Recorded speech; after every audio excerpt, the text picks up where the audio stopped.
안녕하세요. 오늘 저는 조금 불편하지만 반드시 나누어야 할 이야기를 하려고 합니다. 60세라는 나이. 누군가는 황혼이라 부르고 누군가는 제2의 인생이라 부르는 이 시기에 우리는 다시금 사랑이라는 단어 앞에 서게 됩니다. 하지만 기억하세요? 60대 이후의 연애에는 우리가 20대나 40대에 겪었던 것과는 차원이 다른 아주 냉혹한 5가지 진실이 숨어 있습니다. 많은 사람이 당신에게 말할 겁니다. 나이 들수록 옆에 사람이 있어야 해. 혼자 있으면 외로워서 병 생겨. 하지만 저는 오늘 전문가로서 그리고 한 남자로서 여러분께 전혀 다른 이야기를 하려 합니다. 만약 당신이 지금 누군가를 만나고 있거나 혹은 만남을 고민 중이라면 영상을 끝까지 봐주십시오. 영상의 마지막에 도달할 때쯤 당신은 자신이 결코 까다롭거나 예민한 사람이 아니라는 것을, 오히려 너무나 소중한 자신의 삶을 지키기 위해 본능적으로 신호를 보내고 있었다는 것을 깨닫게 될 것입니다. 우리는 흔히 남자친구라는 단어를 가볍고 설레는 의미로 사용합니다. 하지만 60세가 넘은 여성에게 이 단어는 때때로 독이 됩니다. 당신이 지나온 세월을 생각해 보십시오. 당신은 누군가의 아내였고 어머니였으며 거친 풍파를 온몸으로 막아내며 가정을 일궈온 전사였습니다. 당신의 마음 안에는 이별의 상처, 사별의 슬픔, 그리고 그것을 이겨낸 숭고한 지혜가 자리 잡고 있습니다. 그런데 남자친구라는 관계는 어떤가요? 이 호칭은 종종 10대나 20대의 가벼운 규칙을 강요합니다. 제가 상담했던 마가렛이라는 분의 이야기를 들려드리죠. 그녀는 60대 후반의 한 남성을 만났습니다. 그는 파트너나 동반자라는 단어를 거부했습니다. 늙어 보인다는 이유였죠. 오직 남자친구로 불리길 원했습니다. 그 이면에는 무서운 심리가 숨어 있었습니다. 그는 마가렛이 주는 따뜻한 밥상, 정서적 지지, 헌신적인 사랑은 원했지만 그녀의 노후나 아픔, 경제적 고민과 같은 무거운 책임은 나눠 가질 생각이 전혀 없었습니다. 마가렛은 그 남자의 기분을 맞추기 위해 자신의 깊은 내면을 숨기고 마치 철없는 소녀처럼 행동해야 했습니다. 이것이 첫 번째 냉혹한 진실입니다. 많은 남성은 당신의 깊이를 감당하려 하지 않습니다. 그들은 단지 자신의 삶을 즐겁게 해줄 가벼운 버전의 당신만을 소비하고 싶어 합니다. 60대 이후 우리의 에너지는 한정된 자원입니다. 젊은 시절처럼 밤을 새워 고민하고 상대의 기분을 맞추기 위해 감정을 소모할 여력이 없습니다. 이 시기의 연애는 자칫 잘못하면 급여 없는 풀타임 감정 노동이 되기 십상입니다.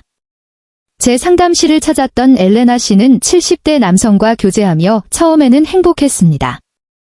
하지만 시간이 갈수록 그녀는 그의 감정적 간호사가 되어갔습니다. 남자는 밤늦게 전화해 자신의 전처 이야기, 자식들에 대한 불만, 건강에 대한 불안을 쏟아냈습니다. 엘레나 씨는 그를 위로하느라 정작 자신의 잠을 설쳤고 다음 날이면 몸져눕기 일쑤였습니다. 여러분, 스스로에게 물어보십시오. 그와 전화를 끊고 난 뒤 당신의 마음은 가볍습니까? 아니면 돌덩이를 얹은 듯 무겁습니까? 당신의 타고난 공감 능력과 자애로움이 당신의 목을 조르는 사슬이 되게 하지 마십시오. 당신은 이제 타인의 감정을 수거하는 쓰레기통 역할을 은퇴할 자격이 있습니다. 60대는 인생에서 가장 찬란하게 직어가는 시기입니다. 이제야 비로소 누구의 엄마, 누구의 아내가 아닌 나 자신으로 살 수 있는 기회가 온 것이죠. 많은 여성이 이 시기에 심리학을 공부하고 여행을 떠나고 새로운 예술적 감각을 깨웁니다. 하지만 안타깝게도 당신의 이런 성장은 파트너에게 위협이 되곤 합니다. 당신이 자아를 찾고 독립적인 존재가 될수록 남자는 예전처럼 당신을 통제하거나 의지하기 어려워지기 때문입니다. 당신 옛날에는 참 순했는데 요즘 왜 이렇게 예민해? 갑자기 그런 공부는 왜 해? 피곤하게 이런 말들은 당신의 성장을 멈추게 하려는 무의식적인 공격입니다. 그들은 당신의 성장을 원하는 게 아니라 자신들이 편안하게 느꼈던 옛날의 당신을 원합니다. 진정한 동반자라면 당신의 날갯짓을 응원해야 하지만 많은 경우 그들은 당신을 자신의 편안함이라는 새장 안에 가두려 합니다. 60세 이후 당신의 영혼이 숨쉬고 확장될 공간을 누군가를 위해 양보하지 마십시오. 연애에는 반드시 비용이 따릅니다. 20대의 연애 비용이 커피값과 영화비라면 60대의 연애 비용은 당신이 수십 년간 일궈온 삶의 안정성 그 자체입니다. 실제로 많은 시니어 여성이 경제적, 시간적 손해를 입으면서도 관계를 유지합니다. 남자의 체면을 세워주기 위해 지갑을 열고 그의 스케줄에 맞춰 자신의 소중한 취미 생활을 포기합니다. 심지어 건강이 좋지 않은 남자를 집으로 들였다가 헤어지고 싶어도 미안함과 책임감 때문에 무료 간병인으로 전락하는 경우도 허다합니다. 당신이 지금 누리고 있는 평화로운 오후, 정갈한 식사 시간, 깨끗한 집안 공기는 공짜로 얻어진 것이 아닙니다. 당신의 평생에 걸친 노동과 눈물로 일궈낸 성벽입니다. 이 성벽을 무너뜨리면서까지 누군가를 받아들여야 할 가치가 있는지 냉정하게 계산해 보십시오. 당신의 평온함은 그 어떤 사랑보다 가치 있는 자산입니다. 가장 무서운 진실은 바로 이것입니다.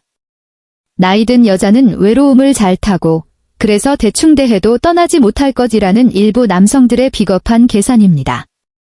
그들은 당신의 지혜를 존중하는 것이 아니라 당신의 결핍을 이용하려 합니다.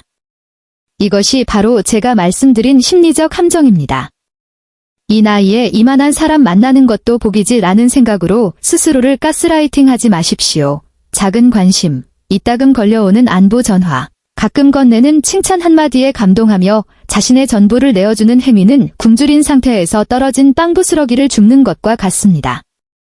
당신은 부스러기가 아니라 성찬을 누릴 자격이 있습니다. 당신의 영혼을 깊이 이해하고 당신의 독립성을 존중하며 당신의 존재 자체를 경외하는 사랑이 아니라면 그것은 사랑이 아니라 착취입니다. 혼자 있는 시간의 고독은 당신을 성장시키지만 잘못된 관계 속의 외로움은 당신을 병들게 합니다. 이제 정리를 해보겠습니다. 저는 결코 모든 연애가 나쁘다거나 남자는 적이다라고 말하는 것이 아닙니다. 제가 드리고 싶은 말씀은 60대 이후의 당신에게는 거절할 권리와 혼자일 권리가 최우선이라는 점입니다. 만약 어떤 남자가 나타나 당신의 평화를 깨뜨리지 않고 오히려 당신의 성장을 돕고 당신의 경계를 존중한다면 그때는 마음을 여셔도 좋습니다. 하지만 그런 기적 같은 인연이 아니라면 혼자서 당당하게 걷는 길을 택하십시오. 화면, 밝은 햇살 아래서 친구들과 웃거나 혼자 독서하며 평온한 미소를 짓는 여성의 모습, 당신은 누군가의 부족함을 채워주기 위해 태어난 보조자가 아닙니다. 당신은 그 자체로 이미 완벽한 우주입니다. 누군가에게 선택받기를 기다리지 말고 오늘 당신 스스로가 당신의 삶을 선택하십시오. 마지막으로 여러분께 숙제를 하나 드리고 싶습니다. 오늘 저녁 조용히 혼자만의 시간을 가지며 종이에 써보십시오. 내가 만약 나를 지독하게 사랑하는 남자라면 지금의 나에게 어떤 말을 해줄까? 그 전화를 억지로 받지 마. 그의 기분을 맞추느라 돈을 쓰지 마. 당신이 배우고 싶어 했던 그 악기를 지금 당장 시작해. 당신이 기대했던 그 사랑을 이제는 당신이 당신 자신에게 줄 차례입니다. 당신은 충분히 그럴 자격이 있습니다. 당신의 황금기는 남자의 팔짱을 끼고 걷는 길 위에 있는 것이 아니라 당신 자신의 발로 당당히 서 있는 지금 이 순간에 있습니다. 오늘 영상이 여러분의 마음에 작은 위로와 용기가 되었기를 바랍니다. 당신은 혼자여도 온전하며 혼자일 때 비로소 가장 빛납니다. 시청해주셔서 감사합니다.